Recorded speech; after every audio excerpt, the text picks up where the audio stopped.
নির্বাচনের ব্যাপারে আপনারা তো জানছেন, কেন্দ্রীয়ভাবে এটা আমরা পরিষ্কারভাবে বলেছি। কিছুদিন আগে জাতীয় নির্বাচন হয়ে গেল। সেই নির্বাচন কি হয়েছে বা না হয়েছে এটা আপনারা জানেন, আমরাও জানি। এই পাতানো প্রহসনের নির্বাচনে আমরা উপজেলা যেহেতু সদ্য কাছাকাছি, এর জন্য এই নির্বাচনে যাওয়ার ব্যাপারে আমরা কেন্দ্রীয়ভাবে বলছি যে এই পাতানো নির্বাচনে আমরা যাব না।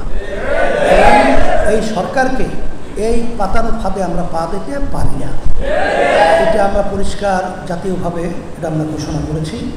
আর রিজার্ভ ফান্ড সহ যে তলনিতে যেভাবে চলছে দিনের দিন, আল্লাহ ভালো জানে কি হবে, তবে আমাদের দেশ কিন্তু অর্থনৈতিকভাবে ধ্বংসের পথে চলছে। আল্লাহ আমাদেরকে হেফাজত করে। আমাদের বাংলাদেশে শতকরা ৯২% মতো মুসলমান বসবাস করে, কিন্তু এই দেশের ভিতরে বর্তমানে যে পরিস্থিতি চলছে, এখন এই দেশকে মুসলমানদের দেশ আর বলার কোনো সুযোগ উপায় নাই। আমরা যেদিকে তাকাই সেদিকে দেখি ইসলাম মুসলমানদের বিরুদ্ধে গভীর ষড়যন্ত্র চলছে। শিক্ষা জাতির মেরুদণ্ড, কিন্তু বর্তমানে আমাদের ভবিষ্যৎ প্রজন্ম সন্তানদেরকে যে সিলেবাসের মাধ্যমে তাদেরকে শিক্ষা দেওয়ার প্রক্রিয়া চলছে, এই শিক্ষার মাধ্যমে কখনোই ভবিষ্যৎ প্রজন্ম সন্তানরা ইসলাম এবং বিশেষ করে আমি যে মুসলমান এই পরিচয়টুকু পর্যন্ত তারা শিখতে পারবে না, জানতে পারবে না। এক পর্যায়ে হিন্দুত্ববাদ, নাস্তিক্যবাদ এবং মিথ্যা ইতিহাসের মাধ্যমে আমাদের ভবিষ্যৎ প্রজন্ম সন্তানগুলো ধ্বংসের পথে চলছে। আজকে আমাদের দেশের দিকে যদি আমরা তাকাই, আজকে আমাদের দেশ স্বাধীন দেশ হিসাবে এটা এখন বলার মতো সুযোগ আমাদের এখন বর্তমানে নাই। কারণ বর্তমান আওয়ামী লীগ সরকার তাদের কেন্দ্রীয় সেক্রেটারি জেনারেল ওবায়দুল কাদের তিনি মন্তব্য করেছিলেন জাতীয় নির্বাচনের আগে যে দিল্লি আছে তো ভারত আছে তো আমরা আছি। এই কথার মাধ্যমে তিনি মূলত কি বোঝাতে চেয়েছেন, আমরা ঢাকায় কেন্দ্রীয়ভাবে আমরা তাকে প্রশ্ন করেছিলাম যে আপনি যে কথা বলেছেন দিল্লি আছে তো আমরা আছি, তাহলে আমাদের দেশকে আপনি স্বাধীন হিসাবে স্বীকৃতি দিতে চান না? আপনার বক্তব্যের ব্যাখ্যা আমরা চাই। কিন্তু তিনি তো এই বক্তব্যের ব্যাখ্যা তিনি দেয় নাই।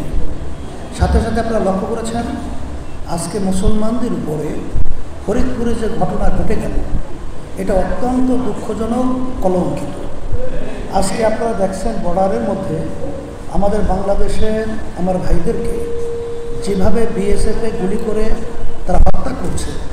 আমাদের এখন দেশ আমরা স্বাধীন হিসেবে বসবাস করতে পেরেছি, এটা এখন বলার কোনো সুযোগ নেই। এই দেশের ভিতরে আজকে মানবতার অবস্থা কি?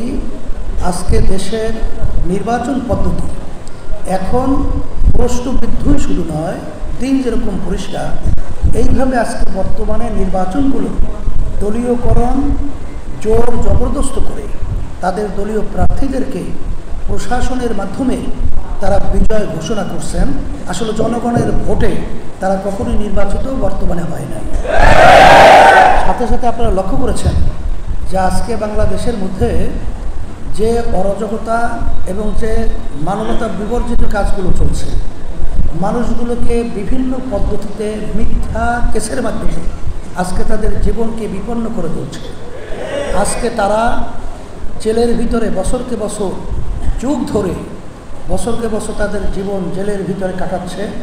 এবং এক পর্যায়ে দেখা যায় যে এই অপরাধের অনেক অপরাধী যখন তাদেরকে সমর্থন করে তখন তাদেরকে জামিন দিয়ে এমনকি তারা এমপিও হয়ে যায়। তাহলে আজকে বাংলাদেশে মানবতা বলতে কিছু নেই। ইসলামের অবস্থা এই, দেশের অবস্থা এই। এই অবস্থায় সচেতন বলতে গেলে সম্মানিত ওলামায়ে কেরাম, আমাদের দায়িত্ব কর্তব্য আছে না নাই? আজকে আমাদের সামনে ইসলাম মুসলমানদের ঐতিহ্য নীতি আদর্শ উলঙ্ঘিত হবে, ধ্বংস হবে, আর এটা আমরা বসে বসে দেখব, এটা কখনোই হতে পারে না।